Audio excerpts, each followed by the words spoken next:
পরামর্শে তারা গত পরশুদিনে একটা চাপাই নবাবগঞ্জে এরকম ঢেল মারছিল, ফুটটুস করে ফুটে গেছে। যেমনি ফুটটুস করে ফুটছে, বাংলাদেশের জনগণ হাতত লাঠি নিয়ে দু কেন পাগলা, ওরা বম মারলে লাঠি নিয়ে গেলে হবে, কয় হুজুর যা হয় হবে, আমরা যাবো, ওরা মারবি কে বল। তাহলে সাহস কি বাংলাদেশের? কথা কন ঠিক কিনা? বাংলাদেশের মুসলমানের সাহস লাঠিতে নয়, মুসলমানের সাহস হাতে নয়, মুসলমানের সাহস প্রফেসর ডক্টর ইউনূসে নয়।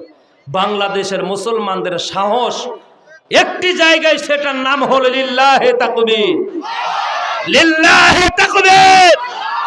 এই স্লোগান দিয়ে মুসলমান যত জায়গায় আগাইছে, মুসলমান কখনো পরাজয় বরণ করে নাই।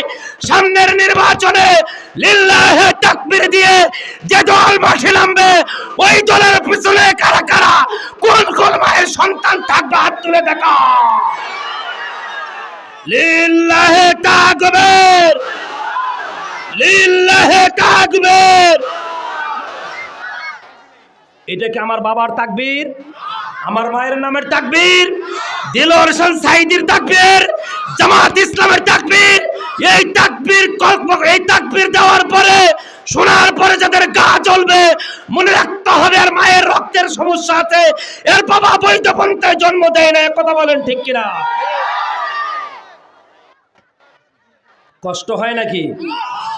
সম্মানিত হাজিরিন ইকরাম, এই তাকবীর হলো কোরআনের, এই তাকবীর হলো সাহাবাদের, এই তাকবীর হলো রাসূলের, এই তাকবীর হলো নবীর, এই তাকবীর আল্লাহর কোরআন এবং আল্লাহর পছন্দনীয়। কথা বলেন ঠিক কিনা? এই তাকবীর দিয়ে যে দল মাঠে নামবে, যে দল রাজনীতি করবে, ওই দল ব্যতীত অন্য কোন দলের সাথে ঘোরা মুসলমানদের জায়েজ নাই, জায়েজ নাই, জায়েজ নাই।